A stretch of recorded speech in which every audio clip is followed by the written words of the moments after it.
ان عبداللہ بن حنظلہ غسیل الملائکہ، حضرت عبداللہ بن حنظلہ ان کا لقب ہے. یہ جو غسیل الملائکہ ہے یہ حضرت عبداللہ نہیں ہے، حضرت حنظلہ ہے. یہ حضرت عبداللہ کے والد. غسیل الملائکہ حضرت حنظلہ ہیں، حضرت عبداللہ نہیں.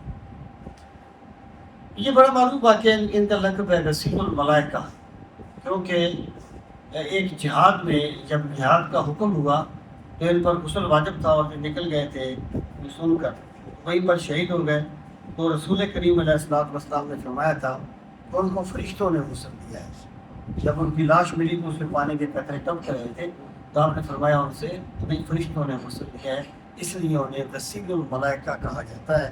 اور یہ ان کی جزوی فضیلت ہے. یہ حضرت حنظلہ کی وہ فضیلت ہے جو ابوبکر صدیق میں بھی نہیں پائی جاتی.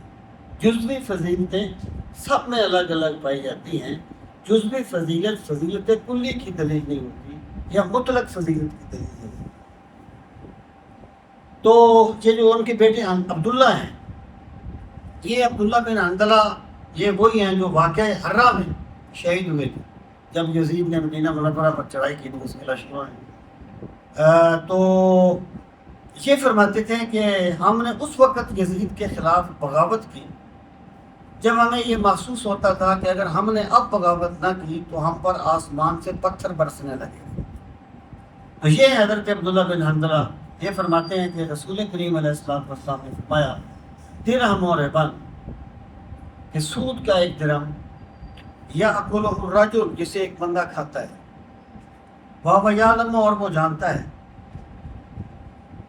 کیا جانتا ہے کہ یہ سود ہے؟ تو بندے کو پتہ ہی نہیں چلا، لیکن ایک بندے نے جان کے اچھا کھانا جو ہے، کھانے سے مراد بھی یہ نہیں ہے کہ کھانا کسی استعمال میں لانا. بندے نے پیسے لے لیے، ان کے کپڑے خرید لیے. آپ یہ نہیں کہیں گے اس نے کھایا تو نہیں، کپڑے خریدے. کہتے ہیں وہ رشوت ایک بندہ لیتا تھا تو کہتا ہے میری جیب میں ڈال دے، میں سود لیتا نہیں. تو مذاق ہے. دین ایک حقیقت ہوتی ہے، ایک عرف ہوتا ہے، اس کو سمجھنا ہے. تو یہ بھی عرف ہے، یعنی جس نے سود کا ایک درہم لیا اس نے کھا لیا، اس نے کپڑے پہن لیا، اس نے بچے کی فیس لے لی، کچھ بھی کر لیا.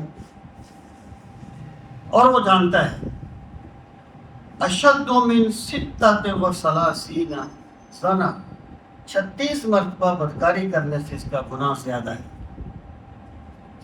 36 مرتبہ بدکاری کرنے سے سود کے ایک درہم کا گناہ زیادہ ہے. اس کا رزلٹ بدکاری کو ہلکا سمجھنا نہیں ہے، زنا کی شدت کو بیان کرتا ہے. بدکاری کا گناہ کسی پر ڈکا چھپا نہیں ہے، اس کی سزا کس سے ڈکی چھپی نہیں ہے، لیکن یہاں پر مقصود سود کی حرمت کی شدت کو بیان کرنا ہے.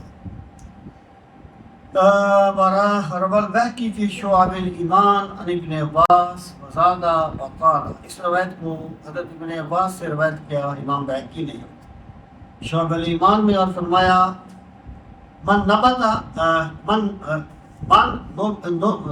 لحمه من السوء فالنار اولى به، کہ جس بندے کی پرورش حرام کے سود، حرام کے پیسے سے کی گئی ہے، رشوت کے پیسے سے کی گئی ہے، اس کا ٹھکانہ جہنم ہی بہتر ہے. مراد یہ ہے کہ جو والد اپنے بچوں کو رشوت اور سود یا حرام کے پیسے کھلاتا ہے دراصل وہ انہیں دوزخ کا ایندھن بناتا ہے، وہ ان کے ساتھ زیادتی کرتا ہے.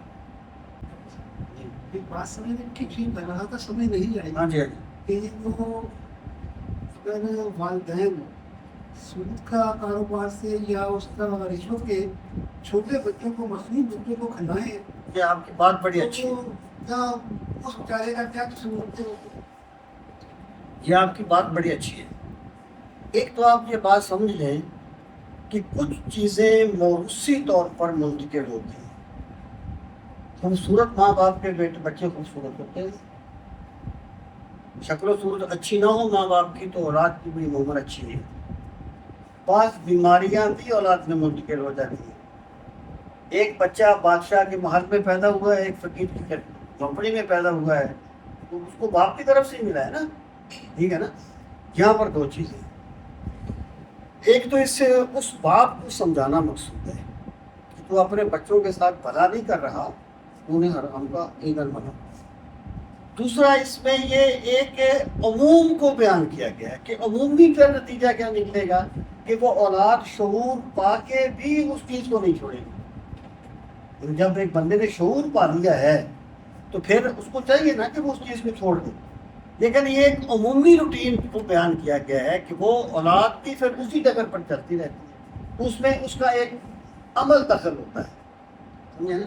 اس لیے یہ نہیں ہے کہ معصوم پر کوئی وہ چیز ڈالی گئی ہے، یعنی کچھ چیزیں تو موروثی ہوتی ہیں وہ اللہ کے لیے، پھر ہر بندے نے اللہ نے ہر بندے کو شعور دیا ہے، وہ فیصلہ کر سکتا ہے، لیکن ایسے بندے جو تو ان کو چاہیے کہ فیصلہ کریں تاکہ وہ اس سے بچ جائیں، لیکن عمومی طور پر ایسا نہیں ہوتا۔ اللہ تعالیٰ عالم اس حدیث میں